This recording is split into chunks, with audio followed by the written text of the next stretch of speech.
have not told me, if you'd asked me a year ago, before seeing a single frame of anything of Avatar 2, and you ask, what do you think Avatar is going to be about? I would say, well, obviously we're going to be hanging around the Na'vi. We're going to probably see Sully's family, and the humans are back.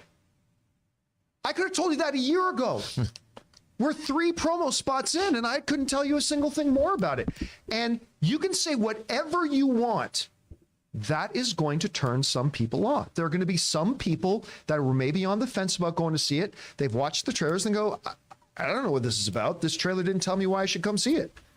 And it's going to, again, this movie's still going to be a big hit. It's going to be a big, big hit, but it's not going to live up to its potential. And I think Jared's mom and dad are a great example of this. That's a lot of the movie-going audience right there. And so, I don't know. We'll see. Maybe they'll squeeze out. That was supposed to be the final trailer. Maybe they'll realize the folly of their ways. They still got time, and then fire out another one. We're 17 days away from the release of the film. It's got a little bit of window. And there is social media embargo breaks 2 weeks. We should hear about this movie in 10 days. Well, we've already heard about it from Guillermo del Toro. From Guillermo del Toro. Guillermo del Toro, for those of you who missed it, I talked about on the show last week, Guillermo del Toro has seen it. Social media embargoes do not apply to Guillermo del Toro. And he came out and said it is an epic made by a master at the height of his powers. Yes. Now, keep in mind, I believe it was his brother. James Cameron literally saved Guillermo del Toro's, was it his brother's father? Father's life. Who was kidnapped. Who was kidnapped, and James Cameron put up the $1 million when Del Toro didn't have that. Right. So, hey, could you say that Del Toro might be a little biased? Sure, but I got to imagine that he just wouldn't say anything if he didn't like it. But I don't know. We'll find out when more stuff comes out. All right. What's next? I did not know that about James Cameron and Guillermo del Toro. Yeah, it's interesting, right? It is. Culture Wars Diplomacy says, my problem with the sequel trilogy was JJ trying to recreate the original his own way. Johnson wanted to subvert expectations, creating janky films. I love the word janky. Good word. It's an onomatopoeia. I will tell you what. I don't care what anybody says. I will argue with anybody, and I'll win. The Force Awakens is a wonderful film. I remember, I think I've told the story before, but I remember when our offices were right across the street from the AMC Burbank 60. We had moved into our bigger office space by that point. Almost every afternoon for a couple of weeks, when we had a break between shows, like we'd be done movie talk early, and then we would have a few hours, Schnepp and I would just go, want to go see The Force Awakens? Yep. And we would just run across the street and go check out. And we probably did that for like 7 days in a row, or like 7 times over the course of maybe 2 weeks. And every time we watched it, we just loved it more and more and more and more. And, you know, that was kind of a response to the fact that one of the big criticisms of the prequels was the prequels just didn't feel like Star Wars. And so I think they took that and said, well, we're going to make this feel really. Now, can you make the legitimate criticism that there's a lot of similarities between the original Star Wars New Hope and this? Absolutely. Just like there's a lot of similarities between Dances with Wolves and Avatar, but I still loved Avatar. So I thought it was utterly fantastic. But look, the big problem with the sequel trilogy, I made like a full 25-minute, that Jonathan had to edit. I made like a full 25-minute editorial on this about, as a Disney era Star Wars fan, why The Last Jedi, or the Rise of Skywalker, I should say, was a complete failure, and why overall the trilogy as a whole, even though I loved the first one and I liked the second one, overall has to be looked at as a failure, because what became very, very clear was they had zero plan. There was no plan. They literally were just running by the seat of their pants saying, can you just make the first film? Okay, great. Now, you made the first film without actually having any idea where it's supposed to go. That's okay. Let's bring in another filmmaker, and they can take it in their own direction. And then let's bring back the first one to just go in their own direction again. And it became so apparent that there was zero plan. I don't care if they wanted to go the whole way with Rian Johnson's philosophy. I don't care if they want to do all 3 of them in JJ's philosophy. They just needed to have a plan. They needed the films to feel like they fit together, and they absolutely didn't, Rob. Every single film felt like a totally different revamp of the franchise. Look, you know, it's funny. What I don't understand is George Lucas went to people like Kurosawa, not just Joseph Campbell and all of that, but went to Kurosawa and said, hey, The Hidden Fortress, I like that movie. Why didn't you go back to like Homer? you know, a Homeric Odyssey. You've got the Odyssey, you've got the Iliad, and then the third one you come up with on your own. You could still do that. There's a structure there. They didn't do that. It bummed me out, man. Yeah. All right. What's next? All right, Remmer Bulldog says, theory, Kang will show up in the Marvels post-credit scene because of Miss Marvel's bangles. I could be wrong, but it's just a theory. I'm an outlier on this. I know the whole fandom right now is totally bought into the theory that Kang, because there were circles in the trailer, look, everybody, circles. That must be the same thing as the 10 rings. And listen, it might be. It very well might be. But everybody seems right now to be bought into this theory that, while I believe that the 10 rings and Ms. Marvel's bangles are connected, I am not one of the believers that those are connected to Kang. And I know most people are, and it very well could work out to be that way. I'm not saying it can't be. It very well could. I'm not personally buying into that theory right now because, yeah, that ain't Chinese. I don't know. But you are buying into that theory. Well, look, I mean, only because the bangles. I mean, we were talking about Quasar last week, and his column bangles, his quantum bands. Yep. This is electric. Let's kick it off. Welcome to the Rock and roll.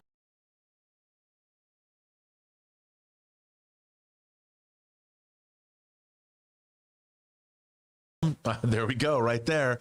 There's when there's smoke, there's fire.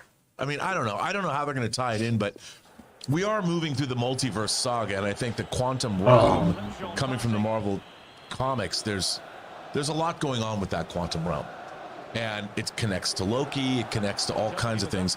I think Quantum Mania is going to tee us up. Speaking of golf, tee us up for. What's your handicap? I think that we're going to learn a lot about Kang and the multiverse in Quantum Mania. I'm not saying we're going to say that they're the bangles or not, but we're going to learn a lot, I think. See, I also think rather than the bangles and the 10 rings being connected to Kang, I still believe the bangles and the 10 rings are connected to the Eternals. Because I think they're all, yes. You think that because when you look at that, the rings that he created, and it just, there's so much similarity, and knowing that they have, the Eternals been around for millions and millions of years. But you know what?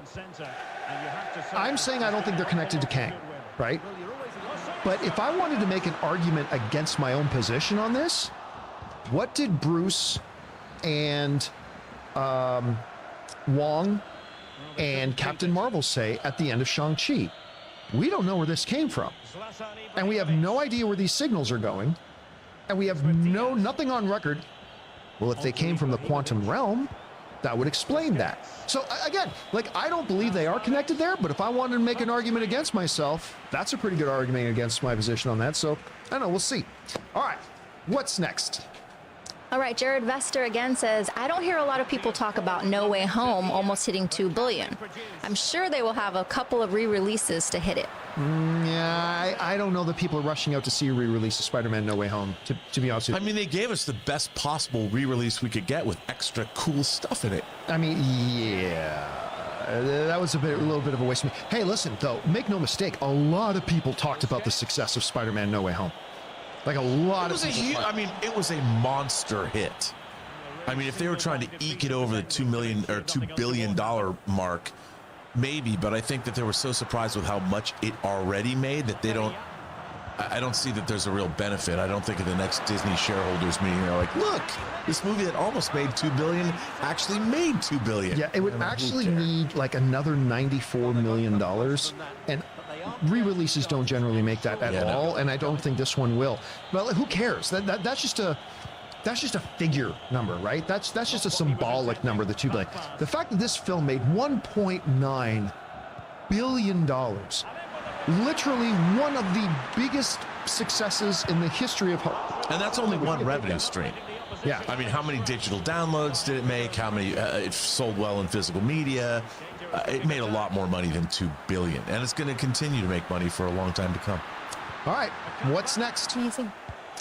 Culture Wars Diplomacy says, my problem with SWPM, not that Jar Jar was there, but I believe Star Wars, but I believe he could trip and take out the battle droids in a movie series with Vader and Maul. I mean, look, that became a trope that not just Phantom Menace had. Of course, look, you have the idiot hero, right, in Jar Jar, where he would literally accidentally stumble to victory. Where, no, he's surrounded, so he falls over and a gun trips and it shoots all the bad guys, or he's running down the hill from the bong bads and he's running and inadvertently it hits the enemy tank and blah, blah. That's kind of what Captain Jack Sparrow became in the latter Pirates of the Caribbean movies. And I hate that trope. You know, George Lucas said in a behind-the-scenes special feature of The Phantom Menace, when they showed as they were getting ready to make the movie, he was in the art department looking at the storyboards, and he pointed at Jar Jar. He said, go back and watch, it's one of the most prophetic statements ever. This all hinges on Jar Jar. Well, you were right, and it went really badly. But, I mean, hey, you know what? Live and learn. Live and learn. I still remember when, you remember the Star Wars fan site, theforce.net? Yeah, of course. My buddy Paul Lenz was the EIC of theforce.net. And then the dream thing happened where Lucasfilm came calling and they hired him to go be the director of LucasArts, and he went and he helped produce some of those special features and all that kind of stuff. But are you kidding me? I still remember as we were waiting for the new Star Wars movie, we were about a year out, and the first audio clip got leaked. And it was just the audio clip. Do you any of you guys in the live chat remember this? Are you old enough to remember this? It was just the audio clip of Qui-Gon, Obi-Wan, and Jar Jar in the bongo, in the little submarine. He goes, "What do you mean, no pan?" What's the word he says? What do you mean, don't worry, or no panic, or whatever? He goes, "All leaking and no power? When's we going to panic?" Or whatever the line was, I can't remember. But that dialogue, that audio clip got released. And if you think people backlash against Chris Pratt's voice in that first Super Mario's trailer, the backlash online was crazy. It, like, a lot of people instantly like, what the hell is that? And I was like, don't worry, just wait till you meet, just wait till you meet him. To speak to that, Chris Gore sent me, I don't know how he got it, sent me the script for The Phantom Menace, I don't know, a long time before the movie came out. And he sent it to a bunch of us, and he said, when you read this, put on your Star Wars soundtrack while you're reading. And I read the script, and in my mind's eye, Jar Jar did not sound like that. It was essentially the same script. But in my mind, I'm like, this is the greatest thing I've ever read. I was sitting there like, oh my God, it was amazing. And then seeing it, it was the script I read. But it was a very different execution than was in my mind's eye. Yeah, it was crazy. All right, what's next?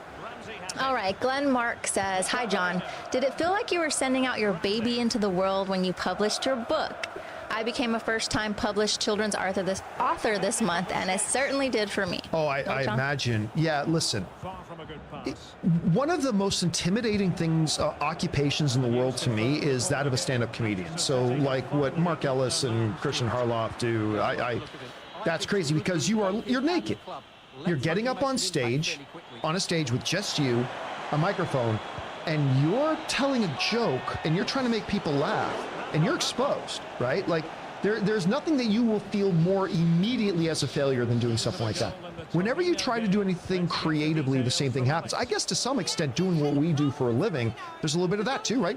You're sitting at home, it's fine. You can have whatever opinions you want. Doesn't matter if they're popular or unpopular, they're in your head. When you get on camera and you are talking to thousands of people and you're giving opinions that you guaranteed half the people are going to hate and half the people are going to like, it's a little exposing. But yeah, when I worked on my book and when I finally did hit publish and released it on, there it is. That's my novel. It's called The Pride. And it released it. It was terrifying. And look, I was a first-time writer. I didn't know what I was doing. I just did it because other people always say they're going to do it and they don't do it. So I was like, then I'm going to do it. And so I wrote my book and I'm very proud of it. It ain't winning no Pulitzer Prizes. It's not winning any awards. Now, don't get me wrong, but I'm very proud of the story. And yes, you're right. You do feel very, very exposed, and it's a little intimidating. Rob, you directed a movie with William Shatner. And you got to put that out into the world, and people are going to look at it and judge it. What's that feeling like? It was okay. I look, when you put something out in the world, you can't say anything back to people. You just have to let the work is what speaks for itself. I had people tell me they loved it, and in Dallas, I had a woman throw her program at me and say that it was the most offensive movie she'd ever seen in her life. So you kind of have to like find the in-between point, and you just have to say, look, like you said, we put a lot of effort into it. It took a lot of blood, sweat, and tears to get it made, and you just have to let it exist on its own. And look, I take great satisfaction in the fact that I always wanted to make a movie my whole life. That's what I wanted to do, and I did it. And I've done it again, and not as a director, but I produce things, and you just keep going, and you have to let the work speak for itself, because some people will love it. You look at your favorite movie on IMDb, some idiot's giving it a 1. Well, I mean, that's the nature of it, right? But I will say this, speaking about Christian Harloff, he did tell me this joke, John. I can't, you know what, I'm not even gonna say it. It's just, his dad jokes kill me. I heard the jokes, by the way. They were, yeah, it's just, There's a reason he's doing YouTube now. Oh, wait, sorry. I'm just giving a hard time. But you know what, that's the thing. Okay, I'm gonna just say it. Sure. What's red and yeah. not good for your teeth? No. What's that? A brick. Wow. Just saying, he told me that, and he sits there and fires them off during the show, and I have to. Some of them are okay. I chuckled at that.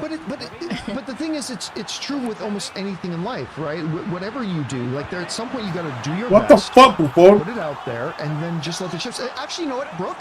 As a lawyer, you know, you have to assemble arguments. You have to put There's so much work before the actual everything from litigating. discovery all the way through to final. So much. And at some point, you just got to do your best, and then you're just leaving it up to other powers to figure it out. And that's got to be a little like nerve-wracking too. It's interesting you say that, because I was going to ask you guys, you know, what was the best part, the process or the end result? For me, it's definitely the end result, because I like to litigate. I like to go into court and get that judgment for my client, or make sure that a mom or a dad retains his kids, or whatever it might be. It's the end result for me. The process can be grueling. You know, it takes a lot, and there's a lot of emotions involved. But for you guys, with the film and the movie, and the book, was it the process, or at the end seeing the result of whether or not people liked it? Las fiestas no siempre son las más tradicionales. Por eso estamos aquí, para entregar en donde lo inesperado.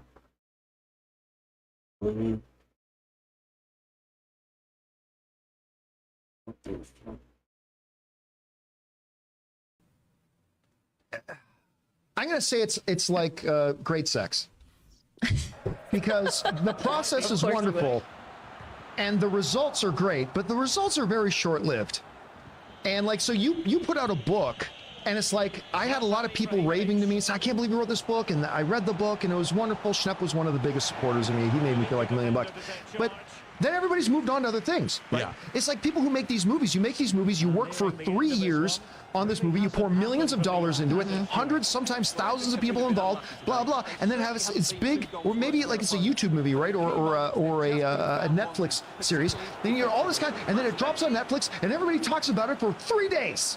Yeah, then gone. And then everybody's moved on to the next thing that's coming out on Netflix. So I would say, while the end and the result is great and satisfying, I think the process itself becomes more rewarding. See, if you want to use a sex analogy, oh boy, I already know the result of it, at the end of it is going to be okay for me. I'm going to enjoy the end. But it's getting to the end, and it's knowing that through that whole process that you've interacted with other people and they've had an incredible time working with you. And then later, maybe you'll hear like Tango Shalom, this movie I worked on for 5 years, got blessed by Pope Francis 2 months ago. Yeah. In the Vatican newspaper. Like, this is something I would never have expected. Like it doesn't matter, the movie was not gonna, it was a small independent movie, but I did not know that one of the religious leaders who helped with the film started the interdenominational, under Pope John Paul II in the early 80s, started an interfaith outreach, that he had seen the film and passed it along, and you never know. And it's when you see things that you've made that have a completely, like when someone writes in the show, I read your book, and they read it years after you wrote it.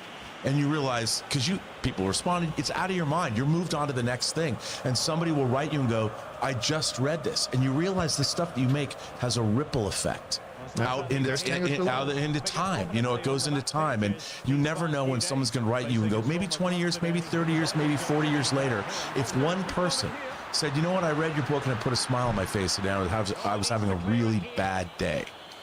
That's amazing. Yep. All right, what's next? You and your analogies.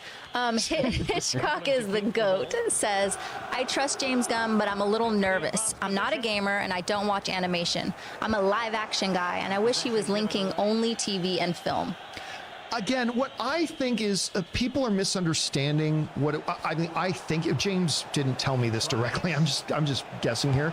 I think people are misunderstanding. I don't think he was suggesting that every single game that comes out of Warner Brothers Interactive is going to be completely directly tied into the movies. I don't think that was what he was saying. I think he was saying that there are going to be games that tie in or are based on things we see in movies. So I think that's the case. By the way, I don't even want him to tie the TV into the movies too awful much. I'd like there to be a little bit of a separation there. I think you made a good point, though. Like, if you watch the Matrix movies and you never played Enter the Matrix or you never watched the Animatrix, you'd never feel like you missed something. You never missed a thing. But if you went back and watched, what was the first, the last, or the voyage, that first Animatrix, the first movie that was in the, that was really cool. And I was like, I wouldn't, if I had not watched it, wouldn't have affected my enjoyment or anything. But watching, I was like, wow, that's neat. And then when I did play Enter the Matrix, there was a lot of cool tie-ins, but you didn't have to watch those things. But if you did, it just accentuated your enjoyment. Yeah, what the MCU has been for a long time, until recently. Yes. But that's what made the MCU so great. And I think I wouldn't worry about it. All right, what's next?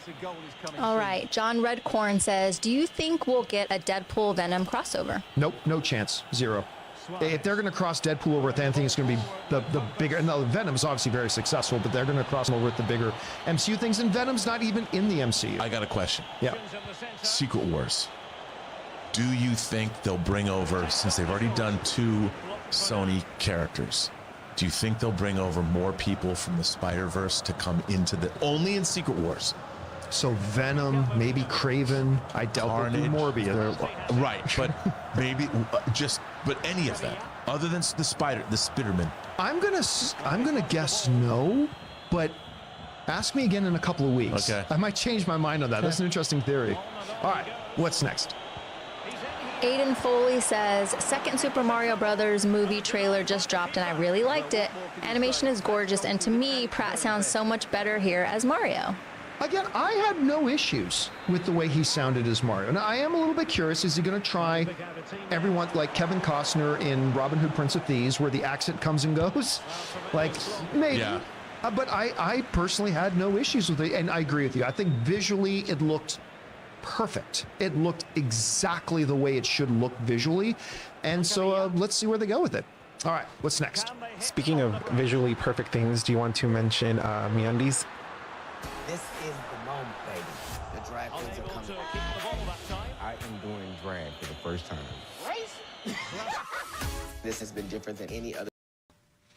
Already? Okay, sure, we can do that. All right, guys, we are going to take a second here and thank the sponsor of today's videos. They make my undercarriage feel... All right, guys, with that down, let's get back to your questions here, shall we? Brooke, what do we got up next? All right, Santiago Lugo says, James Gunn thanking Rob and retweeting John. Whoa. Did he thank you? I didn't see that.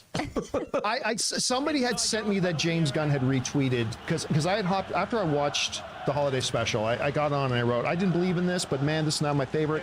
And then somebody sent me a screenshot of James Gunn's Twitter. He had retweeted. I mean, I worked with James a long time ago, and we're friends. So, but I did mention that I did cry. I tweeted right after I watched the Christmas special. I literally did when Mantis. Anyway, I cried at the end, and I did. I involuntary tear. All right, what's next? Involuntary tear. Aiden Foley says there's a very underrated Christmas special from 1970 called Santa Claus is Coming to Town. It's a really charming look at the origin of Santa Claus. What? Underrated? Underrated? Oh, I Put remember one that foot one. in front of the other, and soon you'll be walking out the door. That's not underrated. That's got the Burgermeister Meisterburger. It's got the Abominable Snowman. It's one of the greatest Christmas shows ever. Yeah, it's right in the vein of Rudolph and Frosty and that whole thing. Yeah. It's the best. And Fred Astaire. Did he? Fred Astaire narrates it. I didn't know that. Oh, yeah. It's the greatest. I mean, and I'm Jewish. And even I've seen it. So that, Yeah, it's there's great, something right? of it. Yes. Yeah, no, that's a really, really cool one. I mean, I grew up watching. I mean, it came out before I was born, but it played every Christmas. I love you. You brought up Heat Miser and Snow Miser. That's my favorite. Yeah. I mean, The Year Without a Santa Claus is epic, but Santa Claus is Coming to Town was my first Christmas special, and I loved it. That's great. And I used to watch. I think. By the way, John, I have that on Blu-ray. Of course you do. Not surprised. I do. All right, what's next? Matt Mobile says, when the MCU finally makes their X-Men movie, do you think we'll see the 20th Century Studios banner along with the MCU one? I'd like to see it. Thanks. Nope, 0% chance. And by the way, I remember when the new I bring it back to the same argument as we had when the new Star Wars movies were coming out. There's a lot of people discussing, are they going to put, even though 20th Century Fox was a separate company and all that kind of stuff, do you think Star Wars will still have the Fox fanfare? Because part of the and it's true, part of the Star Wars experience is starting off with bum bum bum. Yeah, that's how we all remember Star Wars starting. But, and there's some people saying, I know it's a different company now, but they should just put it on there anyway. I'm like, how would you feel if you were working in your office and you worked 3 years on a project? You worked 3 years on a project, and that asshole Ted, 4 desks down, didn't do a thing. Not a thing on the project. He was doing completely other things. Did nothing on this project. And you worked your ass off for 3 years. And when it came time to present the report to the CEO of the company, they go, oh, hey, put Ted's name on the top of the page. You know how insulting that is? How absolutely demeaning and insulting that would be? So yeah, hey, our company, we worked for 3-4 years on putting this thing together. Let's throw some other studios thing. Why?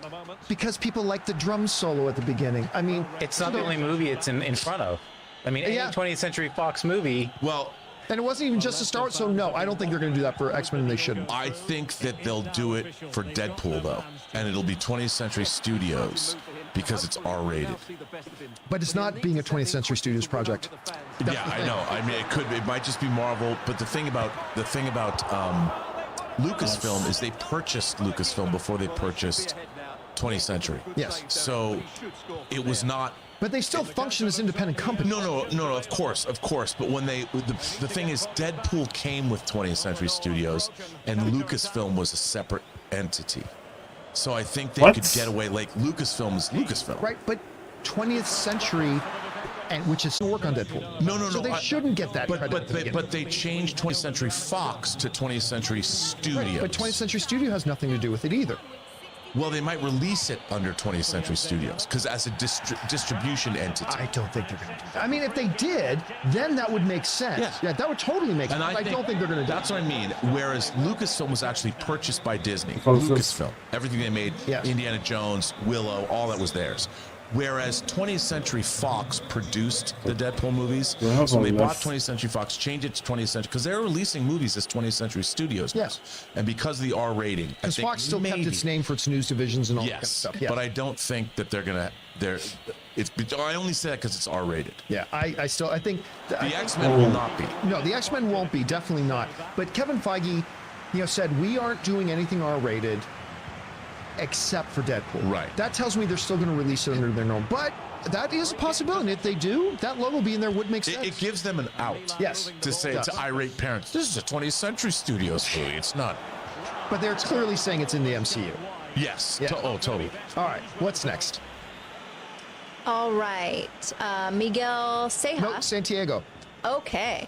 We've got two that look like they're in the middle. Santiago Lugo says, thoughts on the show Suits? I absolutely adore it. Never watched it. I just know that Prince Harry's wife, which Was in it. Meghan Markle. Meghan Markle. yeah, was it? Who did she marry? Prince Harry or Prince Harry. Yeah, she married. I just know that Prince Harry's wife was in it, but other than that, I never. I've heard it's a very good show. Like that, and what's the other one everybody's always telling me you need to watch? It's on Amazon now. Amazon's always promoting it. It's got one of the. Also a lawyer show? No. No. It's called. Oh, guys, if you guys in the live chat know which one I'm talking about, there's another show that everybody's always saying, you got to watch it. There was like 6 seasons of it, and now they do a movie every like year or two. They put out a movie, and it's got the 2 lead guys, and I cannot. Not White Collar. No, not White Collar. That's a good one. Not White Collar. It's. And now I cannot. Psych. Thank you, Film Watchers 96 and the OK channel both got never it. got that. Psych. Everybody's always telling me I need to watch Suits and that I need to watch Psych is actually a great show. I've heard a lot of people say that. It's a I've never great seen it, show. though. Suits is great too. I actually watched it since I'm a lawyer and I wanted to really truly weigh in. It's like most lawyer shows, it's not exactly true to form. You know, you watch it and you're like, oh, that's not right.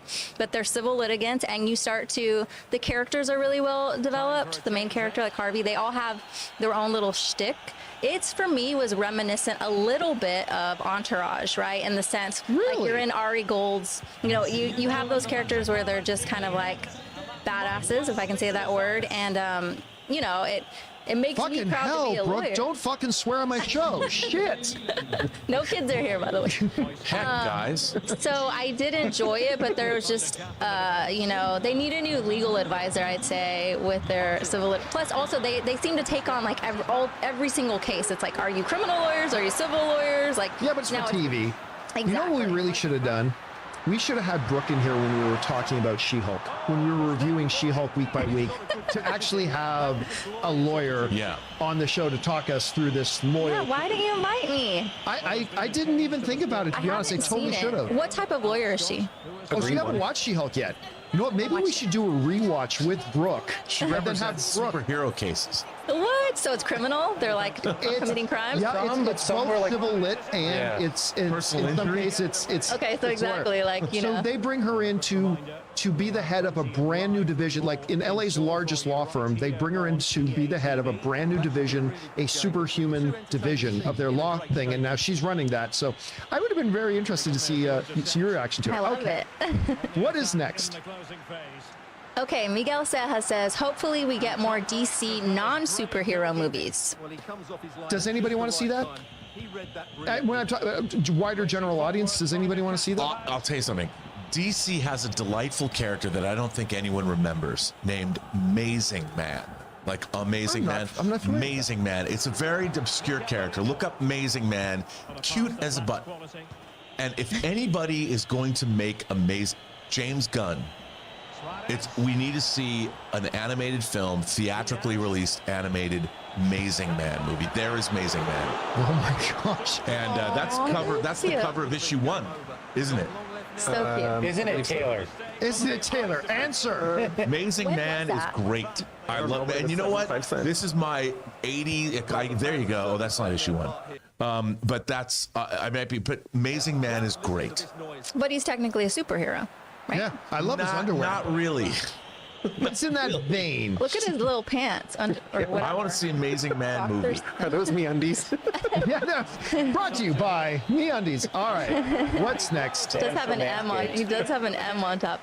Okay, the Everything Entertainment Network says, fun fact: the end credits for Return of the King feature art form from each crew job, a lute for musicians, a book for writers, and an ugly troll on Harvey Weinstein's credit. Interesting. I did not troll. notice. By the way, he tipped in $20 in the super chat. Thank you so much for supporting us on that level, man. Everything Entertainment. By the way, those renditions are beautiful. Look, I still remember being in theater when Return of the King ended, and Annie Lennox is singing the greatest outro song in the history of film, Into the West. And these sketches come up walking us through the adventure we had together over the past 3 years. But it's one of the most perfect endings ever. to a series of films. It was so beautifully done. The art and the sketches were breathtaking. That music, again, Annie Lennox won an Academy Award for this, well deserved. Because again, the most perfect song to end a movie franchise ever. It was just, I was moved to tears in the credits. You know, John, Fellowship of the Ring can drink next month. Turns 19? 21. Oh, I'm sorry. You're Canadian. I'm Canadian. Yes, it's 19? 21. 20. I was going to say, I thought it just turned 20 recently. Okay. 21. Man, let's get your physical media and take it to a bar. They have a cave troll. Here. Here you go. All right. What's next? Thanks for that, Everything Entertainment. My Comic Planet writes, just reported the 2023 Oscars will be going back to broadcasting all categories live. They had cut 8 nomination categories last year. Do you like this decision? Woo-hoo! No. No, it's a bad decision. Because while everybody boo-hooed, who didn't understand what it was they were doing and cried and bitched and moaned when they made the announcement. But then what happened? The actual, even you, when the actual Oscars aired, you're like, all right, that worked. What they did at the Oscars last year was everybody got their due, but they made the show faster. It moved everything along quickly, and it worked. So no, all they're doing now is genuflecting to the boo-hoo mob, who probably a lot of them don't even watch the Oscars. And now it's congratulations. You've just made the show probably about 15 minutes longer than it needs to be. But the ratings weren't huge.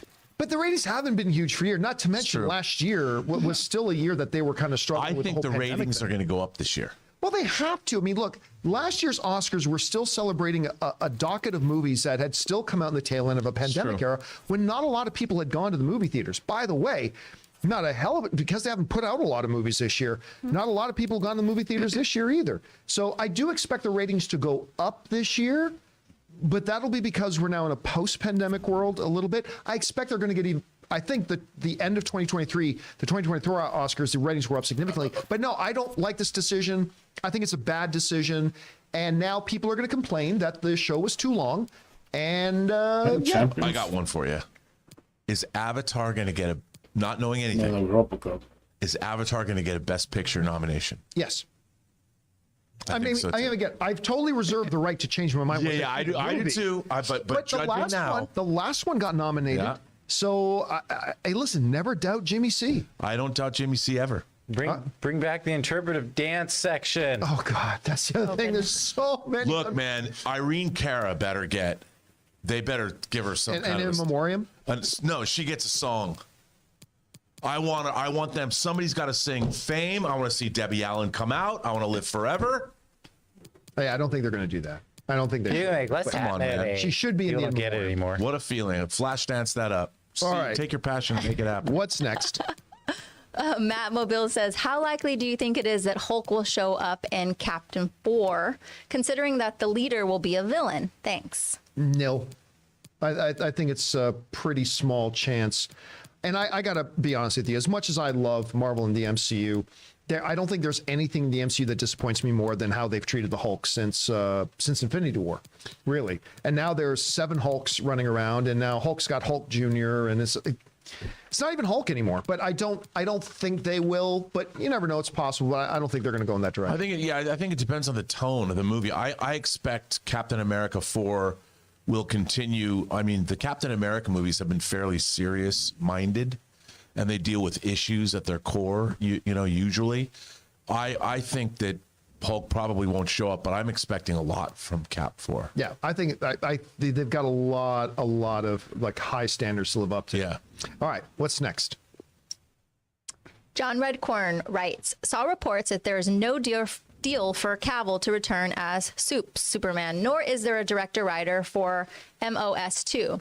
If true, is risky to tease him in Black Adam. No, look, the very fact that he was even present in Black Adam, like they may not have finalized have the I's dotted, T's crossed, but they've made their intentions very clear. Yeah. Zaslav made it clear months before Black Adam came out that he is very pro Henry Cavill as Superman. They've made a very, very big deal about this is getting done. I mean, it's there. Look, you can never. There's an old saying that says what is it? Don't count your chickens before they hatch, sort of thing. And there's a truism to that.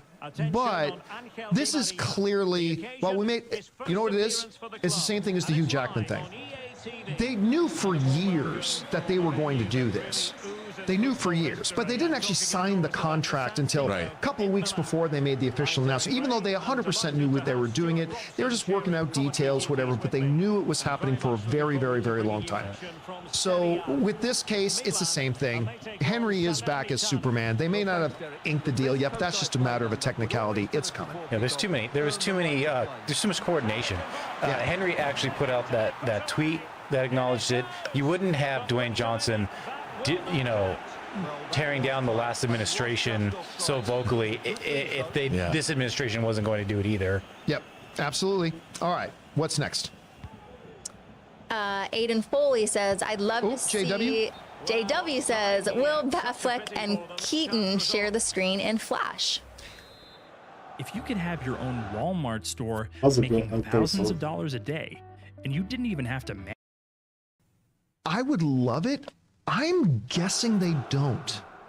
I'm guessing it's going to be a little bit of a Force Awakens thing where over here we meet this character and then Flash goes over here and runs into the other one. I mean, I would like to see Batfleck and Michael Keaton on screen together. I don't think it's going to happen though. What do you think? I think you're probably right. I mean, anything's possible. There are multiple flashes in the same scene. We've seen that. Yeah, but they're also both being played by Ezra Miller. Right, that's true. I don't know. I you know what? I have to say, I have no sense of what this movie's going to be like. Even though I've seen that trailer they've released, I don't know what the tone of it is. I don't know. I just don't know. Like I would say no right now. But I reserve the right. But yeah, the neither of us are saying there's no way in hell that no, not of course it's possible. I don't know. My guess is that they won't, but we'll see. All right, what's next? All right. Aiden Foley says, I'd love to see Gordon Ramsay host the show one day. Bloody hell, Gordon Ramsay. You know, I've met Gordon Ramsay. I got invited to. They did one of his kitchen nightmares in Glendale, I remember California. Remember when they had the brothers, the restaurant they own. Honestly, listen, I grew up in an Italian kitchen where my nonna made like the best lasagna. But outside of my nonna's lasagna, that Kitchen Nightmares episode, that lasagna was orgasmic. Like it was some of the best lasagna outside of my grandmother's kitchen that I had ever had. But he is, there's a picture. That's us. That is us from, that's actually a shot from the Kitchen Nightmares that we were on. We were actually on camera for it a little bit. You can tell when the TV cycle is going because about twice a year, I'll get like 50 tweets from people saying, were you on Kitchen Nightmares? Because like, well, I guess we're that episode. Anne looks so serious, so adult. Oh, she was digging in at that point, man. She was digging in. Mess around with lasagna. Yep. All right, what's next? That was a great picture. Orange Hand says, Anya Taylor-Joy is voicing Peach, but I think she could also play a live-action Zelda. She's got that elfin look to her. Yeah, for sure. I'll tell you what now. Put Anya Taylor-Joy in anything. Yeah. She kind of like rules the world right now. Like everything from Queen's Gambit. By the way, no one talks about her performance in The Northman. She is fabulous. Was she the Northman? Seen it. I loved her in Menu. I mean, everything she does, she's just great. And because of her, I'm actually looking forward to this new Furiosa movie. Well, she's on the talk show circuit with Nicholas Hoult. And for the menu, and she keeps talking about the magical experience. And Nicholas Hoult was in Fury Road. And I forgot that he was in that. That's right. Lovely day. So they were, I think they were on Graham Norton or something, and they're like, "Did you talk about this?" And they didn't realize, like she didn't realize because she'd already shot Furiosa when they shot the menu, I think, and she'd forgotten he was in it. And then they finally, like a couple weeks into shooting, they finally bonded over what it was like to work for George Miller and be in these movies. But that's funny. I like that. Hopefully that was her big payday. She deserves some good contracts now. Oh, I mean, look, here's the thing. She is not a... every once in a while, actors and actresses come along that are flavors of the week. And they'll be hot for a year or two, whatever. Anya Taylor-Joy is not a flavor of the week. No. She is going to be in this business for a while. One of the worst entertainment predictions I ever made. There are two of them. One day, somebody asked me, I remember once very, very early, it might have still been in the movie log days. Somebody asked me, who are two basically unknown performers right now that you think are going to be huge? And I said two names. I said, James Franco. You guys don't know who he is, but he's actually the guy who plays Spider-Man's best friend in this. This guy has got amazing talent. He's going to be huge. Sure enough, he became a huge Academy Award nominated, like all this kind of became huge. The other guy I said was Justin Long, who I still... The guy I literally always recommend for everything. I still love Justin Long to this. I do too. I love Justin Long. I think he's fabulous. I love him when he pops up in anything, whether it's New Girl or whatever movies it is he pops up, Barbarian. I love seeing him. But for, I don't know why he was never able to break through and become that next level star. The other big mistake I made was 15 years ago. I was with my friend Chuck Norris, who is the editor, and that's his real name. Not that Chuck Norris. No, yeah. not that Chuck. He was the editor of my movie. But my buddy Chuck Norris, and this Taylor Swift song was playing. And he's like, and he said, I don't know, John, what do you think? You think she's got a future? I'm like, this girl, no one's going to remember who this girl's name is in like 8 months. How'd that work out? Yeah, she's doing pretty All good. 10 top 10 songs on the Billboard charts. Yeah, sold out SoFi Stadium 4 nights in a row. Taylor Swift. But I will say this, Anya Taylor-Joy is not a flavor of the week actress. Like, we're going to be talking about her still 5 years from now. You know, our friend Michael Davis, who's in your documentary, Yes. who I need to talk to you about something in the future, he wrote a script that he submitted to Justin Long's people that if Justin Long had done it, I think he would have been a bigger star than he is. It was called Bulletproof Crush. And the script never went anywhere, and I never understood why Wasn't he the wanted to make it after Shoot 'Em handball? Up. And I'm like, how could nobody have greenlit this movie? It was irresistible, and he wanted Justin Long. And I'm like, be in the movie, do this. Oh, well. I so like Shoot 'Em Up. Oh, well, wait till I have something to show you. All right, what's next? Al Rensha says, new Super Mario Brothers trailer is perfection. I don't know if I'd say it's perfection. It looks like perfection. But listen, I'm not going to lie to you. I'm looking forward to watching this. I'm excited to see it. I'm not sure I would have said that 3 months ago, but yeah, sign me up. I'm ready to go on this. I will see what's it. next? It's adorable. It looks adorable. My Comic Planet says, Samuel L. Jackson responded to Quentin Tarantino, who claimed Marvel actors aren't movie stars. Sam said, the sign of movie stardom has always been, do they put butts in seats? Enough said. Do they put butts in seats? You know what? Look, Quentin Tarantino is a genius, and he is one of the best filmmakers. That is undisputed. But like some of the other all-time great filmmakers, Marty Scorsese, James Cameron, a good Canadian kid, that does not mean you are immune from saying some really stupid stuff sometimes. And the comments Quentin Tarantino made about how, yeah, people in the NC, they're not movie stars, was one of the most fucking ridiculous things he's ever said. And, you know, and Simu Liu was the first guy to come out and say, yeah, that's kind of nonsense. So Simu Liu was the first guy to come out now, and everybody just kind of brushed it off because Simu Liu's not a big star yet. But now Samuel L. Jackson is saying something about it, who worked with Quentin Tarantino, who likes Quentin Tarantino. I think people are going to take it a little bit more seriously. Actually, we're going to talk about this on the John Campbell Show tomorrow. But yeah, now that Samuel L. Jackson is speaking up and saying something about it, because I got news for you, Quentin. The people in the MCU are movie stars. How is Robert Downey Jr. not a movie star? Yeah, He's literally been famous since the 80s. It was such an idiotic thing to say from a guy who is clearly 5 times smarter than me. But that just shows that no matter how smart we are, how good we are, how whatever, we all say something stupid from time to time. We all do it. Nobody's immune to it. I've done it. You've done it. Quentin Tarantino's done it. But it really was a dumb thing. Someone better go tell Michael Douglas and what's his name from Winter Soldier, or Anthony Hopkins. Somebody better tell him, because Anthony Robert Redford. Robert Redford. Yeah, these poor guys are walking around thinking they're movie stars. Yeah. Didn't realize that they're not. Anyway, yeah. All right, what's next? We all put our foot in our mouths once in a while. So, My Comic Planet wrote, what's the best Picture winner of the last 6 years? Parasite, Coda, Nomadland, Green Book, Shape of Water, and Moonlight. My pick is Parasite, one of the best foreign films I've ever seen. Parasite is absolutely fantastic. I am a huge fan of Green Book. I love Green Book. One of the films that Mahershala Ali won one of his Academy Awards for. To me, it's Nomadland. I remember in my first time watching that movie, I was on a plane and I watched it on my phone. So even in that very limited context of watching a movie, I was glued to the screen. I was immersed into it, into that woman's world.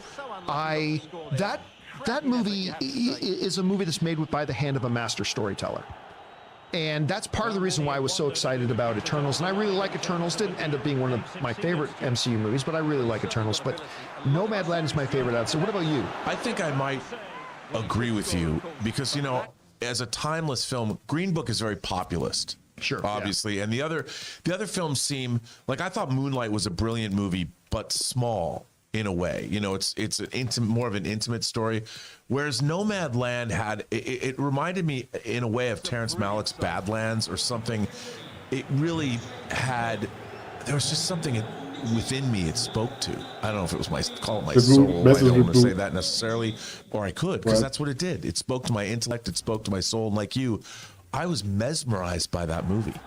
And it's a movie about a woman who just decides to basically drop out of civilization and be a nomad. I mean, who would have thought it would have been that compelling? And there's very little dialogue in it.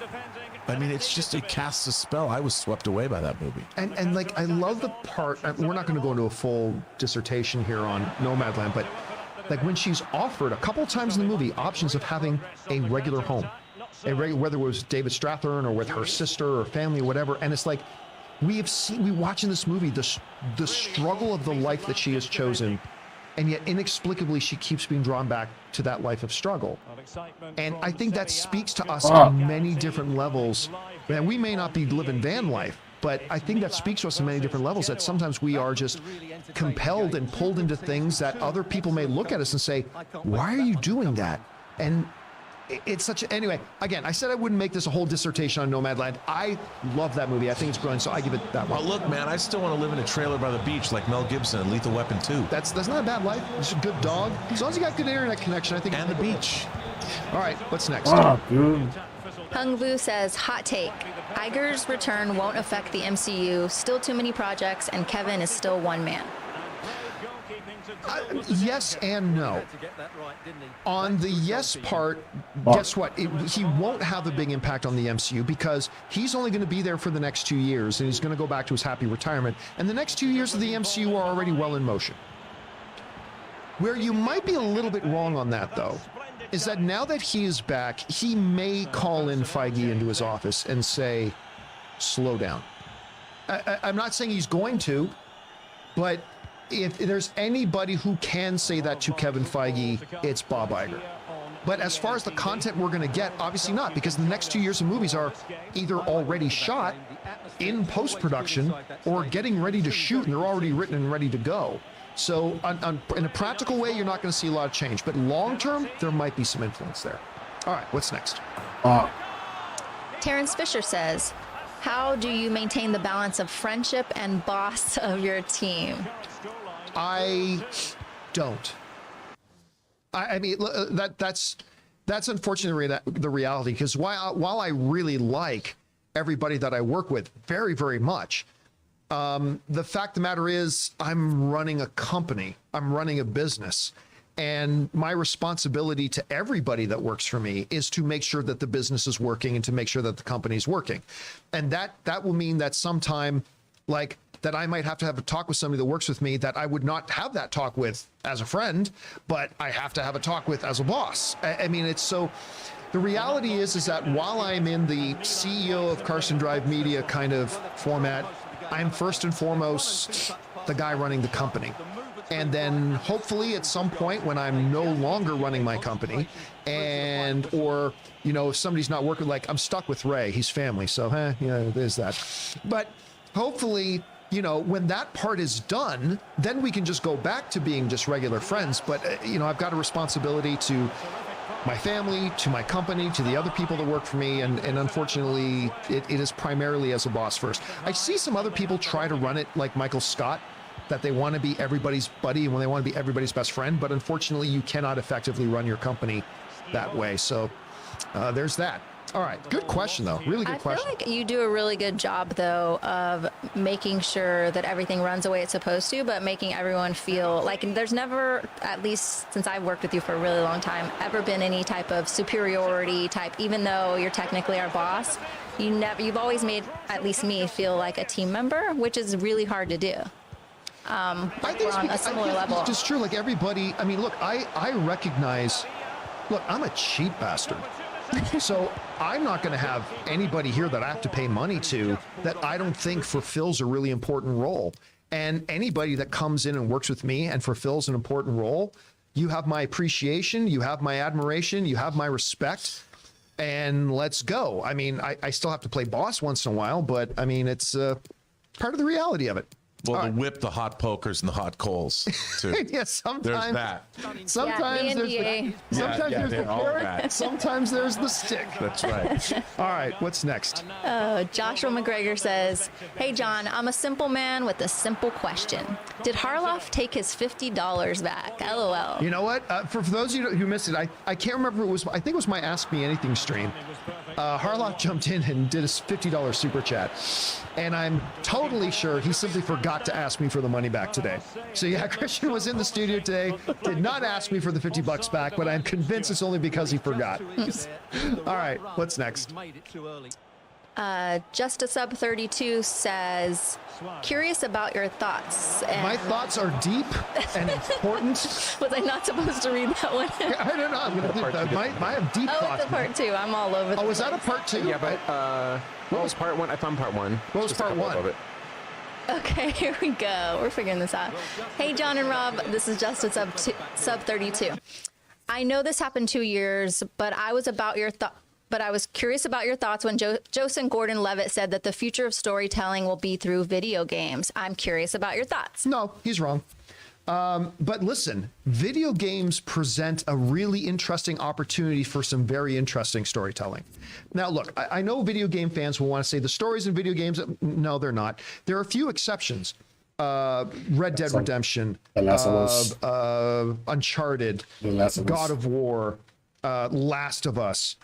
In the scope of the tens of thousands of games, there are a handful of them that have truly narrative stories, like truly narrative stories. See, here's the thing though. Games, with movies, the primary goal of movies is narrative. That's the primary goal. In games, that's not the primary goal. The primary goal in games is gameplay. Because you can tell you can tell the greatest story in the world in Last of Us, but if people don't have fun playing the game, then it's all irrelevant. And there are a lot of games that have stupid stories, but are incredibly popular games because they have great gameplay. So no, the future of storytelling is not video games. Video games have an incredibly bright future, but their bright future has nothing to do with them being, the new epoch of storytelling. I don't know, Rob, what do you think about that? Well, I've often said I think cinema is you gave the it past the 20th goal. century art Otherwise, form. It's it takes the culmination of all the other art forms with the added benefit of technology, and it told us stories in a way we never could see before in all of human history. I do think that the future of storytelling for the individual, we are on the cusp. We're in terms of video game and VR technology and interactivity, we're in like the 1920s right now. And that there's going to be technology that's invented, and I don't know what it is, but it's going to be something to do with VR where the individual is placed at the center of the game. And it's going to be a combination of AI creating the narrative as the gameplay unfolds. I think we are going to see by 2030 a new art form that will have emerged that will supplant narrative and video games as we have them now. Although I don't know what it is, but it is going to be the thing that's going to carry us forward the same way that movies were to the 20th century. Whatever this combination of films and video games is going to carry us into the rest of the 21st century. All right. But I don't know what that is. I don't agree, but I mean, technology changes so fast. That's you what I never mean. know. Yeah. And I do think it's going to be a combination of AI, gaming technology, and narrative. All right. I was going to say, I agree. I think that there will be some interactive component to film in the future where we're in charge and kind of helping set the scene or make choices. But I do think that Wait, regular film will never go out of style because we just want to be able to sit there and watch and let ourselves be entertained and just kind of fall into the storyline without having to make choices. So I think it'll be dual. I saw something, John. I tweeted it out today. It was from an Australian channel, and it was about this ghost image on the internet. Yeah. Did anybody see? Yeah, that's so cool. That was the creepiest thing of all the horror films and all the stuff I've seen the last couple of years. I read this, and as I was reading it, my blood was chilling, and it's literally about this like AI ghost image of this woman that it's like self-perpetuating on the internet. I'm like, man, I don't know if it's real, if I don't know what it was, but didn't it creep you out, dude? No, I want to buy the rights to her and tell her life story. Oh man, and people were tweeting back to me. They're like, I couldn't even finish reading that. So wait, are you saying that AI will be able to create more interesting stories in film than humans can now? I think it differently. Because we're locked into the way we think, whereas AI is going to think three-dimensionally the way, that's it. Ooh. And if you read the story of what this thing is, man, is this creepy. Here's fine. There's already a piece of software out there for bloggers where you literally type in a subject and it'll write a blog post for you. Like, so you might not be too, I don't think it'll ever be as good, but I mean, we're not too far away from that. Okay, we got to keep moving here. What's next? Yes. Hitchcock is the GOAT says, I wonder if Christopher Nolan would be tempted to follow Legendary to Sony. They distributed the Dark Knight trilogy, Inception, and Interstellar. They paid for them. They paid for them. Warner Brothers distributed those films.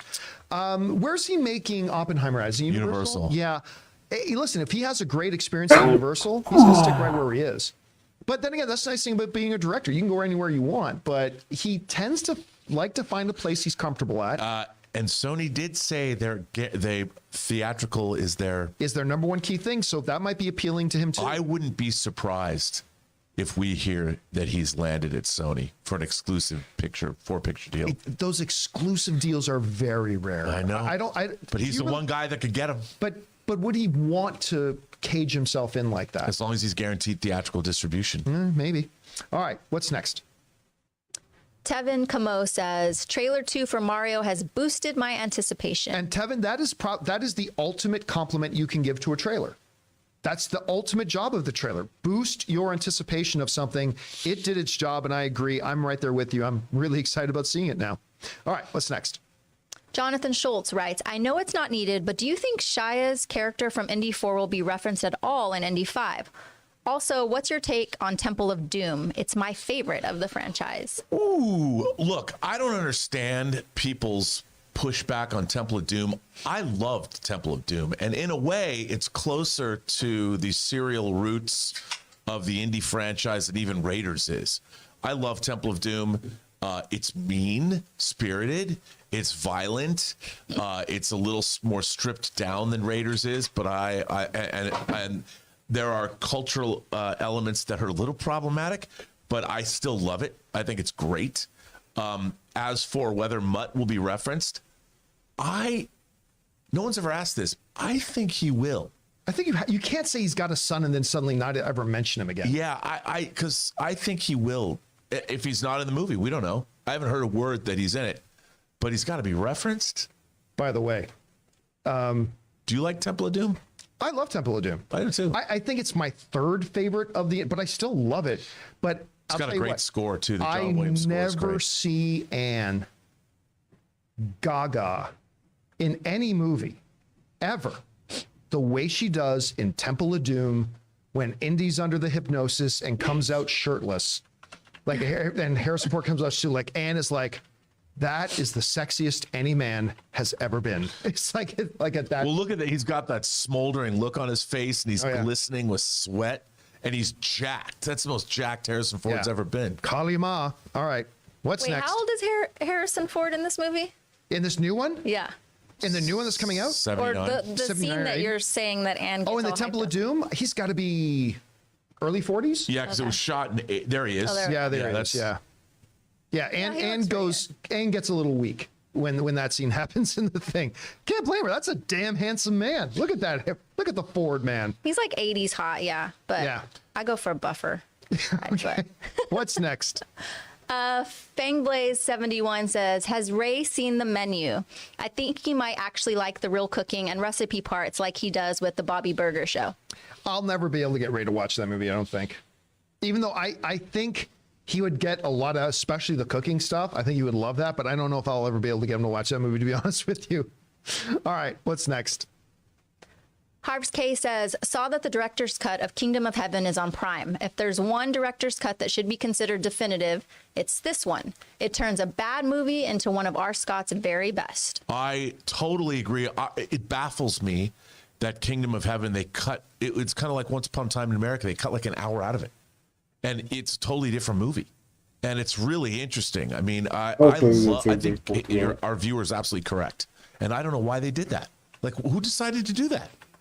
It's the one director's cut that everybody says with every director's cut, oh my gosh, it's a totally different movie. No, it's not. No, they never are.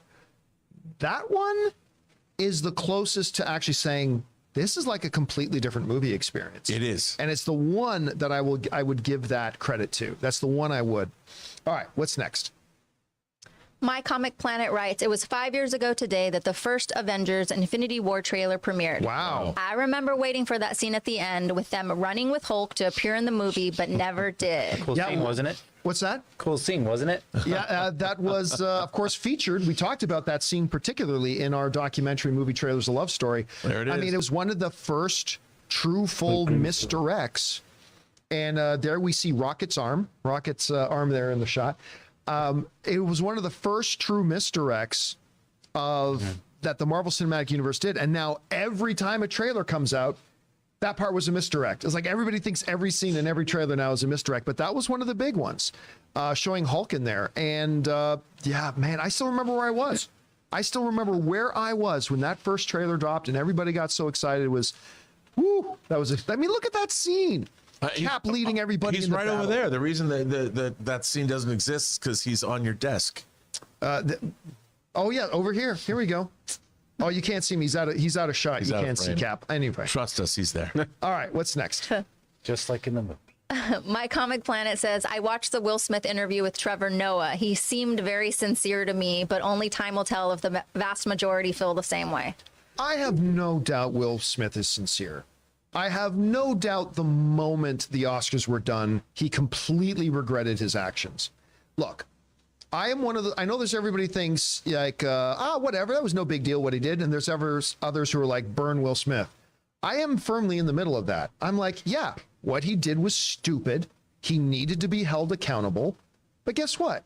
He was held accountable. He lost out on certain movie roles. It cost him financially. He was globally humiliated. He had issues with his marriage dragged out in front of the public for everybody to talk about and see. He was vilified, and it cost him a lot of money. So for everybody who says he needed to be held accountable, I would say he was held accountable. Yeah, he was. He was held accountable. Now we move. The whole idea of holding people accountable is that you then move on. And I think Will Smith, I think he absolutely regrets what he did. I think he has paid a price for it. And now that the price has been paid, let the man move on. Now, again, there's no excuse for what he did, but he slapped the man. And you should never put your hands on somebody else. Absolutely not. There needed to be accountability. But he didn't get full mount on him and start dropping elbows and smashed his teeth in or something like that. He paid a price. He paid a steeper price than any of us will ever pay for any of the mistakes we make in our lives. And now it's time to let him move on and move forward. Agreed. Yeah. I didn't see the interview, but at any point, because I just am still so beguiled of how it wasn't like you could see that it was impulsive, but like he had to walk all the way up that stage, you know, and like there was some time to think about it. Did he mention if he was like heavily drunk or like under the influence or anything? Because to me, I'm just like, how could that's like I could see if the guy was Chris Rock was standing right there and he just smacked him, but like it was a process, right? It was, but you know what? Here's the thing: when you get look, I'll tell you what. I'll be honest with you. If somebody in my physical presence insulted Anne, I don't know what I'd do. I'll be honest with you. I don't know what I'd do. I would like to think I wouldn't go so far as what Will Smith did, but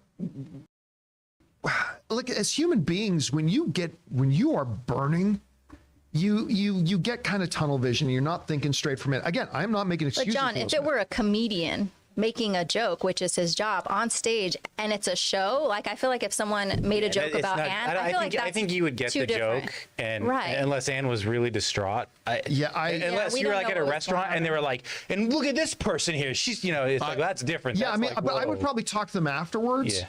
But again, that is why I believe he needed to be held accountable. Yeah. He got a 10-year suspension from the Oscars.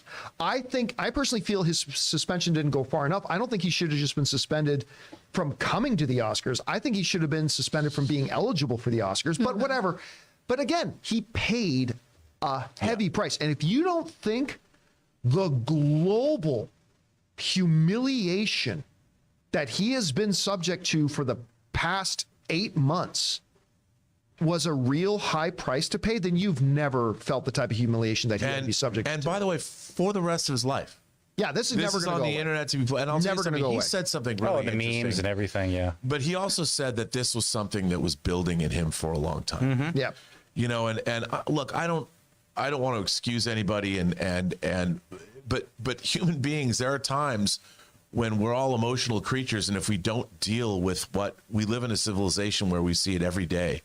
People go postal for whatever reason, and that's why it's so important. I wish that we emphasized mental health across the board as something that everybody encourages. That, I mean, even on this show, we have BetterHelp, and I think it's important, and we don't do it enough. And clearly, he was bothered, and I'm not trying to absolve what he did, because he did it in front of everybody. But sometimes, man, you don't know what the torment, like you said, what did you say? Everybody's fighting a battle that... Everybody you meet is fighting a battle you don't know about. And he has gone through a lot with Jada Pinkett Smith, his wife, if you know. I mean, her infidelity, her entanglement. If you ever watch Red Table Talk, which is her show, I mean, they got on that show together and talked about her affairs and his affairs and all. I mean, talk about the and building. It was in public. It was all done in public, for the which world I to can see. only imagine. Having to go through all of that publicly, I can imagine that it was built up. And I completely agree with you that once someone takes accountability, you have to learn at that point to move on. And he's taken accountability. I am a big Will Smith fan. I was just so surprised by what happened, but the man's been through a lot as well, so I can see how it got there also. I was hopeful that he had just been having a little too much to drink that night. But also we got to move on here, because we're already like 20 minutes over time on the show. So let's keep rolling here. What's next? We could go on forever. Nico says, according to Mirror English newspaper, Aaron Taylor Johnson is said to have impressed Barbara Broccoli at a screen test in Pinewood Studios. She loves him, one of the front runners. Man, I could really picture him as Bond. All right, and by the way, Nico sent in like a $23 super chat. Thank you, Nico. No screen test ever happened. I mean, the Broccolis and everything have already said, they said this just a couple of weeks ago. They said we are so far off from you know what? They're not going to screen test till they have a screenplay. They don't have a screenplay. They haven't. I don't believe for 1 second that screen test happened. Now, if we find out if we get more information in and new information in, that we do find out that this screen test happened, great. But until I get more information, I don't believe that happened at all. Remember when everybody was going around that, what was it? Oh yeah, they did a screen test for Indiana Jones 5. Remember the bullshit channels were pushing this narrative? There was a screen test for Indiana Jones 5 and they showed 4 different endings and everybody hated all of them. Yeah, it turns out there have been no screen tests. Well, you mean a screening. Or a screen test is when they, an actor goes in and auditions for. Right, but I'm saying it's the same thing as that bullshit. It's like when they did the test screenings for people, it turns out there were no test screenings. They never happened. That was total fiction. I do not believe this for a second. Now, speaking in hypotheticals, I could be down, especially after seeing Bullet Train. I'd totally be down for an Aaron Taylor. I was just going to say, it never even entered my mind that Aaron Taylor Johnson could play Bond. I watched Bullet Train like 4 times in the last week because we had family over there and I have the 4K disc. He could be a really good James Bond. He could be. I mean, I think there are a lot of people who could be great James Bonds, but I think he's one of them. In Savages. I he's love great Savages, in Savages. I mean, this is good. This is interesting. But with James, sometimes they screen test people using old James Bond scripts. and they bring him in and they do screen tests. So, but until you know what you want, until you have a script, right, and you know what this James Bond is going to be, and that's why the Broccoli's came out a while ago. Like with all the speculation going about who's the next James Bond, they came out and just put the record straight. Said, look, we're nowhere near picking a new James Bond. We're nowhere close to that. So that's why I don't. But again, if new information comes out that says it was, great. But until I hear that, I haven't read that anywhere either. Yeah, not anywhere reputable at any rate. All right, what's next? Fangblaze71 says, Tyler's bullshit scene in the menu had me laughing so hard. There's so many scenes in the menu that I love so much, but that is definitely one of them. I've bought tickets for it twice and haven't been able to go. That's me in Devotion. Twice I had tickets for Devotion, and both times something came up and I couldn't go. So I still haven't seen Devotion. I'm dying to see that. Wait, movie. I saw the menu. What was the bullshit scene again? Really quickly. Well, I can't. People are watching the thing. Don't say it. Can't go into it. It's not giving away spoilers, is it? Or the ending? Yeah, no. I can't even remember. What's next? There you go. My Comic Planet says, I love Yellowstone, but I do worry that the show may turn into the Beth Dutton show. I mean, she's so over the top with her behavior. It often pushes the boundaries of verisimilitude for me personally. Verisimilitude. I don't agree. I am locked into that character because here's where they are able to keep a balance. Beth's character and her eccentricities, there's always consequences. Like Yellowstone isn't a show that just people do whatever and there's never any consequences. Like even there's a little storyline going on in the show right now. Again, I haven't seen the newest episode. I haven't seen this Sunday's episode, but a little thing where they're trying to keep wolves from eating the calves that are being born. So they shoot a couple of wolves, realize they're national park wolves with tags that they're not supposed to. And guess what? There's consequences. Whenever something like this happens in the show, there's always consequences. And consequences, to me, maintain the verisimilitude. Like a couple of weeks ago, Beth, being Beth, sees a woman hitting on Rip and takes an alcohol bottle and just smashes it over the woman's head, right? Other shows and movies would just have them driving away home and say, oh, I can't believe you did that. Not in Yellowstone. In Yellowstone, the police got called. She got arrested. She got driven away. And see, as long as there's always actual counterbalance consequences to the actions, that for me, Rob, maintains verisimilitude. Yep. Actually, that's what gives it verisimilitude to me. So anyway, that's just my thought. The Sopranos, the things they did, and no one ever came looking for a murder suspect. Like they'd shoot a waiter or kill some like stripper. Nope, like, it's all good. Just no one's investigating. Nope, it's all good. Pine Barrens. No charges. All right, what's next? Al Rencha says that TikTok video with Reynolds/Farrell singing makes sense as it was probably a pseudo rehearsal for Spirited. Spirited is a new favorite of mine. Are you talking about that little video that went viral like a year ago? Maybe, yeah. I remember where they start singing those things, but I think that was viral. If you're talking about a new one, I'm not familiar with it. I'll be honest, I don't go on TikTok. I've never gone on TikTok except for when like a buddy of mine, Soul, will sometimes send me funny TikTok videos, but other than that, I don't go on it. It's a Chinese surveillance app. It basically is. Yeah. It is a Chinese surveillance app, and yeah.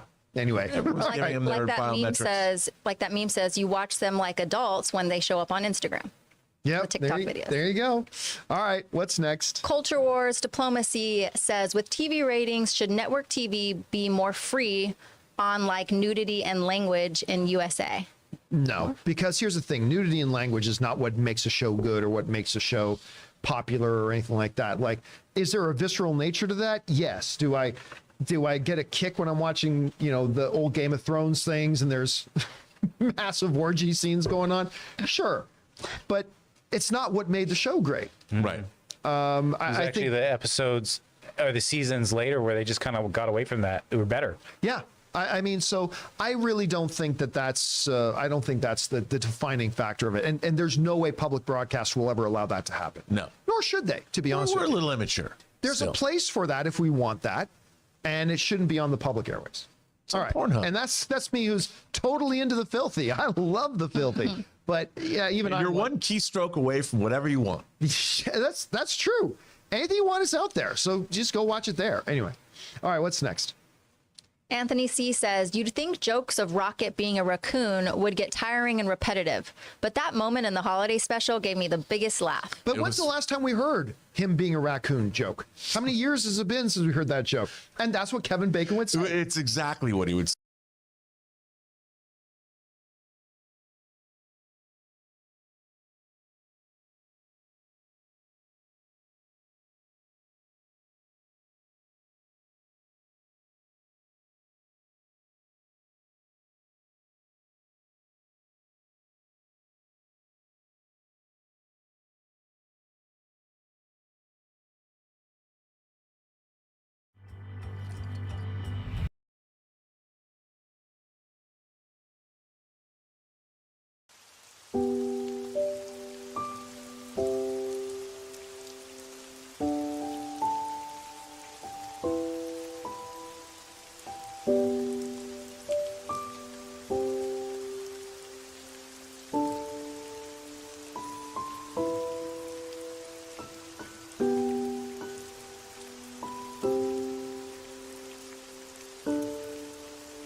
Duck hunt, short run. Run and climb to the top and start shooting back. Yeah, running and shooting. But the ducks never make it.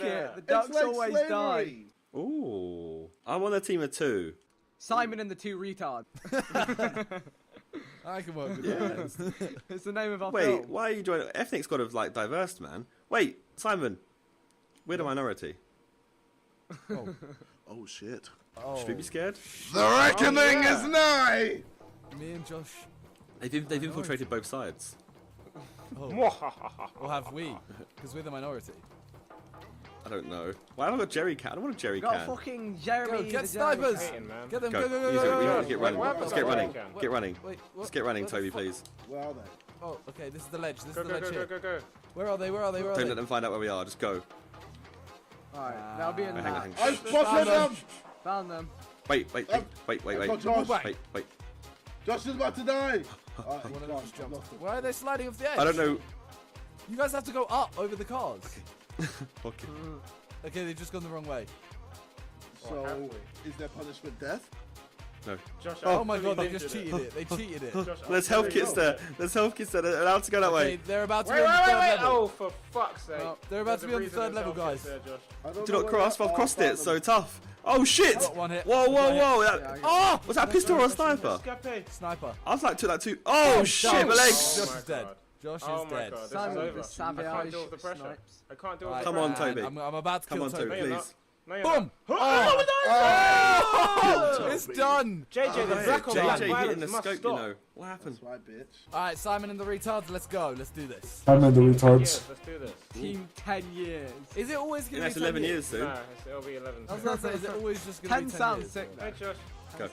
Where's the ledge? Oh shit. I've got the It's jerry alright, can it's again. alright. Jerry keeps appearing in my hand. What the hell? This way. Guys, remember they Got the cheated the black first level. anaconda in my hand. Jeremy the jerry can, he's a lucky fellow. Right, okay. How do I... Oh my god. Okay, right. You dumb. Oh, they're coming. The right hand side by the You cars. dumb. Shit, I did it. Simon. We have to do it again. Oh, there's one. Hey, shit. That was... I just got a nail! Why is Vic on the ground? Me and Vic both fucked. Did you cheat? Why are they on the ground? No, we didn't cheat. We just We did fucked the up opposite first of level. cheat. Oh, yeah. Okay, they're there. There's Simon and... There they are. Okay, wait. What? They're gonna come this way. No, allow us. They're coming into this Wait. car. Wait, okay, we can go here. Hey, Oh. Josh, Oh. get ready for Oh. Vic. Oh, okay. I feel like you actually meant to do. No, wait. They're gonna come No. back this way. You're not, Wait. you go there. Reload, Vic. Yeah. Oh shit. Hey, Vic. Oh, she went for his legs. Oh, No. Reload. Right, go on. Alright, while I reload, run. Are they gonna come there? I'm ready. Shortcut! No. Do the shortcut. There is no shortcut to go for. I know what shortcut you've gone for. My teammate has just basically abandoned me. No, it's alright, I distract from other levels. Simon. Are you dead? No. Where is he though? Guess who's back? No. Oh my god. Back again. Run, Put your jerry can away. Stop killing yourself. Did he drop again? Where is he? He's on the second level just Hey, jumping don't over fake cars. me out, I thought we were friends. He's on the second I level thought we just were jumping over cars. Oh shit, I missed him. Josh, team. get him. Simon! Simon's made a run for it. No! They Simon's found made a me! run for it. Ah! Got him! I'm trying to lead shot. I can't lead shot. Right.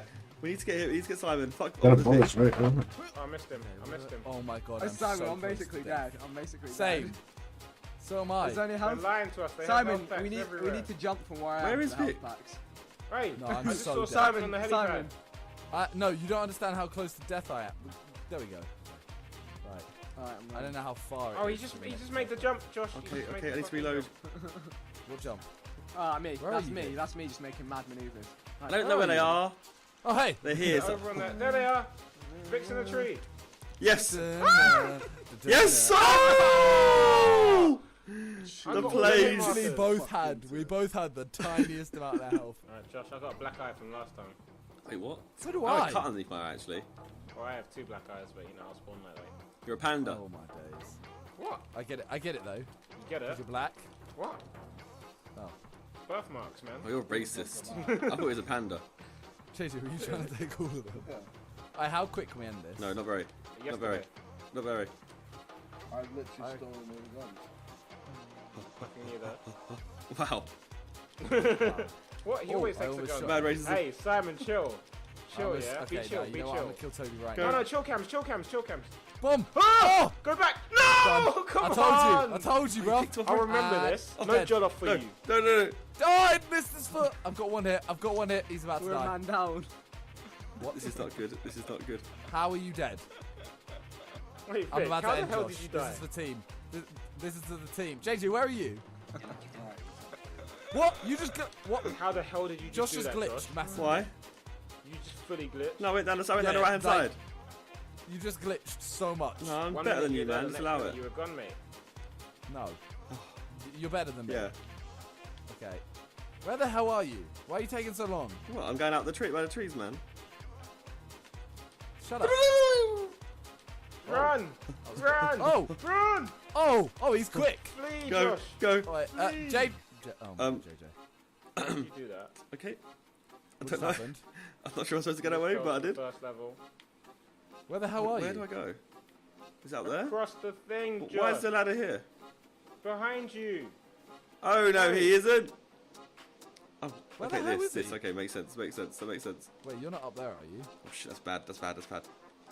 Where the? Oh, what? There you are. Oh! Run! Run! Run! Oh, is it gonna make it? That is a quick one. Go, go. Oh shit, JJ. Hi, Simon. Yes. Wait, what? Yes, What? Simon. Oh, wait, I see a red mark near me. Okay, he's fine, it's fine, he's terrible. That's one hit. Run! Boom. Run! Oh, You're not gonna what? make it. Go, Josh! Oh, I'm out of ammo! Dive and weave. Why was I out of ammo? Where'd you go now? Oh shit, my what? God. More guns? Oh my god. Okay. Oh no. Oh no. Okay. Oh no. Oh no. Do a Why are method. we saying oh no? Do a away from method. No, where's JJ? No, where's I'm about to JJ? get near him. Yeah, that's cool. You can get near him. No, where's JJ? Oh, okay. Right, where is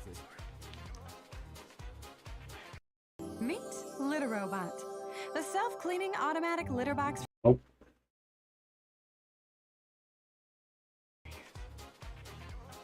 Where the hell are you, Josh? Chilling. Where is Josh? Just Where is chilling. JJ?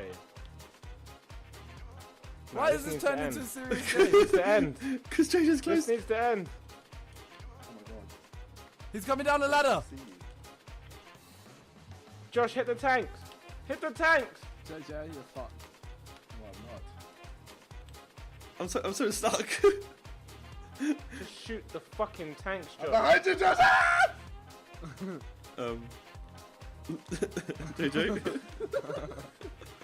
JJ, what the fuck are you doing? Wait, Josh. No, Josh. Josh. Fucking die. If you die. Oh my god. What the hell Oh just my happened? JJ tried to punch Josh. JJ just got shredded. Wait, where? Wait, oh, okay. I think you're saying tanks now. Shoot the tank. You mean this? No! Get it. It's like, you better run, mate. You better run. Why not just use the minigun? Things I want to see. I just want to make it painful. Wait. Ow. That was camped. Oh my god. Other roof. Don't die. Don't. Okay. Swag. There he is. Other roof, Josh, to the left. Pop him. Pop What the him. fuck? I couldn't even see you. Yeah. I couldn't even see He you. was head glitching, man. Sweaty noob. I'm so sorry. You actually sweated that one out. It reminded me like Search and Destroy, man. I was going hard. Mad. Crash Course, sort of a chicken-inspired race. Yeah, chicken. Cow and chicken. So, how is this going to be chicken-inspired? Because it means like chicken when you get scared. When you run across the motorway. Chicken. Ooh. Yeah. Like a frogger. I'm hungry now. Yo, a whole squad of adders. A whole five-man squad. Shut up, Vic. I'm sorry. Wow. I'm so sorry. Wow, the black one's winning. Oh, it's so rainy. Simon's out of it. No, I'm not. I'm coming There's back. rockets though, so I'm pretty sure you'll be back very soon. What did I do? I should have fired, but it paid off. We were next to each other. How did you kill me? I'm already I have back. no idea what happened. Dead. Dead. Thanks, Jeez. Batman's not dead. Oh! Oh, I was so close to the checkpoint. Oh, now he's say first. Like what? Shut Oh up. shit. Oh, yeah, I survived. Shut up. Josh. Shut up. He's still shooting rockets. Jay. Why is your rocket? Oh no! Why should? Oh my god! Yes, JD, go. Yes. Oh no. Yes. You wanna go, yeah? No, I didn't slow down. Boom, What? boom into the Get room. out. How did I not blow anyone else up? Oh no, that's. Oh no. You know, like, oh fucking dicks. Oh no. Oh my god, Josh is in the middle of the Oh ramp. dear. Oh, Fuck. goodness. Oh, you stole my rocket, Daz. Oh, fuck off. No! How'd you kill Everyone me? dead. Who dead? Oh. Simon, how you live? How am I last right now? How am I stuck? Yes. Right, fuck it, I ain't shooting. Allow it. Don't shoot at me, I Oh won't my shoot at God. you, Josh. Yes, yeah, Did they safe. have a rocket? Yeah, push me. Oh my Oh, god, you're a Josh! snake. I don't know how I killed Toby. That You're wasn't a supposed to kill Toby. chicken-inspired snake. That shouldn't have killed Toby. That was so much commitment. You're a Oh my chicken-inspired God. Oh my snake, God. Josh. A And I chicken-inspired literally spawned snake. right there, JJ. How does that work? A snake-inspired chicken. Okay, go. Sorry, Toby. No! You get a Toby, I should checkpoint. focus on Vic and not me. Your I boy's left you. scared. I got That it. was like a triangle of kill. No, right, let's all be good boys. Come on. Okay. That's not. No, that's not a thing. What? Being good boys? Why? We're to be quiet boys Hey, together. Vic. Toby, we are the opposite. We will work together. And we'll bring this back. Oh, lightning! Yeah, I saw that. Whoa! Oh, hey, I obliterated JJ somehow. I'm on fire. Toby! I didn't mean to do that. I just on went fire. full retard. No, I this swear is a to you. snake-inspired I race. went This is the full fucking... retard. Hey. That's why we drive in JJ, adders. why is there so many of your cars? You are dead. That's why. Hey, Vic. Oh my fucking god, that's it. Everyone, I'm the Terminator. niggas. everyone I see from now on is gonna die. Everyone's dead. Oh, why so Everyone many dead. cars? Just go, Josh! I just shot the wall. I just shot the wall to get myself You're out. actually a scare. Fuck it, shoot backwards. JJ, I can't trust Oh. I've been ridden. You can't, what? Oh my god. you. Yeah, Toby, stop. don't even ask like it was uncalled. Stop. Let's just try that. Don't See even if that, ask. see if that does anything. Let's just try it. Josh, you can Right. fuck off. JJ, please. Why? Because. Anyone wanna? Go on, Toby, go. I can't Go get through. Try Go it. through. I've made it.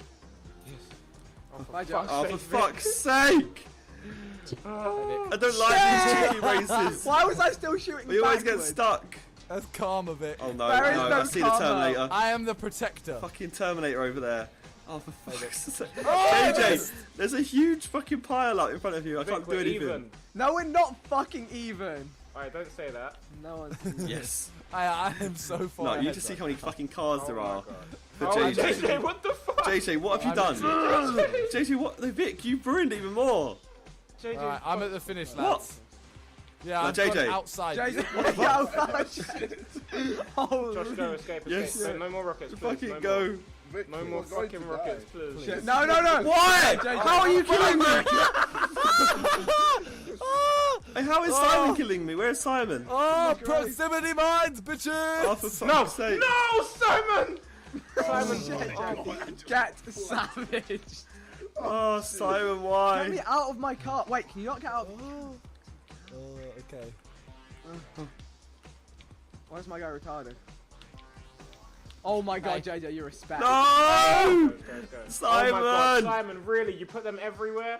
No, he Not killed. everywhere. Oh, That's fucking most hell. places. Oh, for fuck's sake. Oh! Position. I'm just having fun over here. Ignore me. How the Wait, hell wait. do I get rockets and the boost? Because you're a swagadon. Tell Hey, him Vic. again, Simon. Tell him again. Oh! Not Right, today, Toby's a sir. swagger, done. Well, Oh I'm my right God. at the finish line, just Go, waiting. go, go. Why are you waiting? Just chilling. No reason. Oh, shit and hell. I just raised Vic by crashing into a tank. Oh, Vicky Orange. Someone's about to finish. Vicky Orange. Wait, who's on their way to finish? No one. Josh. JJ. Oh no! No, I'm finishing. You're lucky there's like a little ramp there, I swear.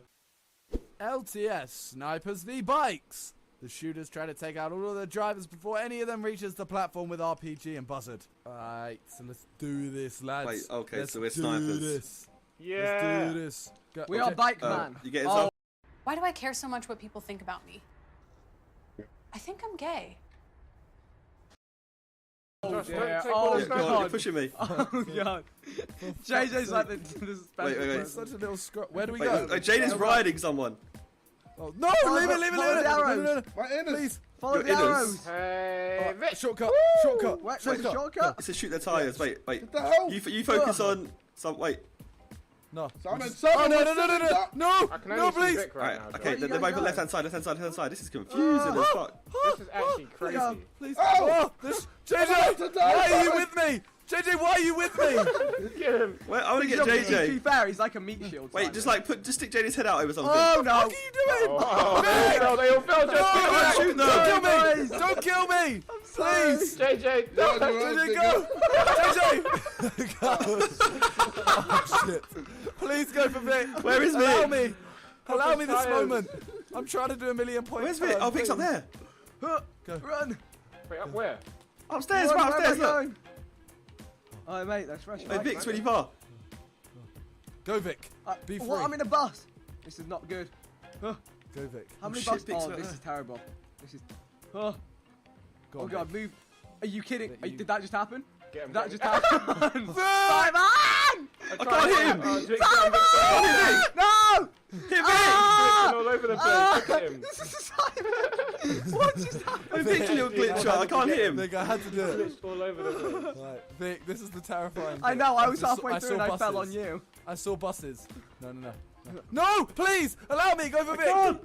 The bus I'm can't such drive. a bad teammate. Wait, reload. How Reload. did I hit him?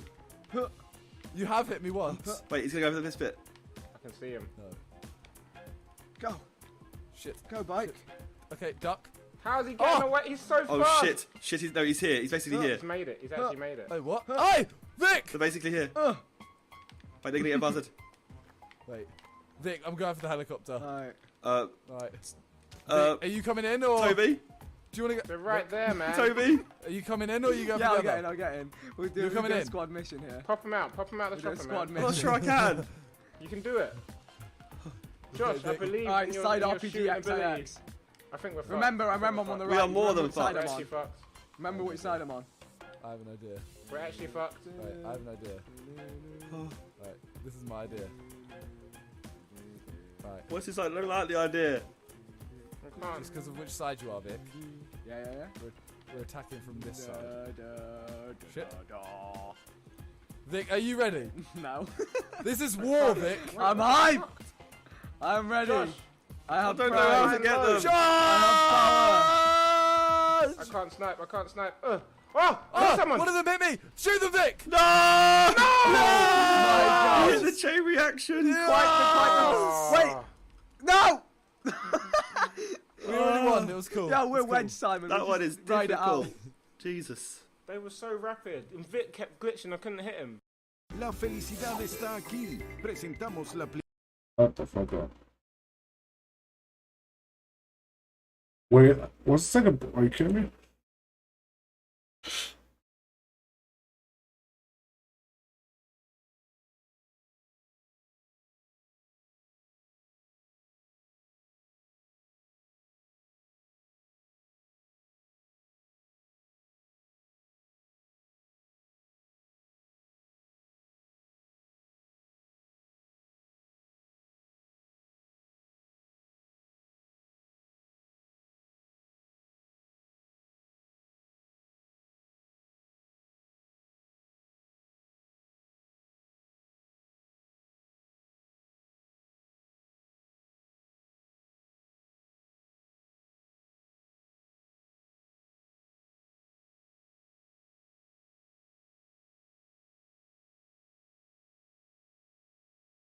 Actually bored. Don't have to. Right, today we go.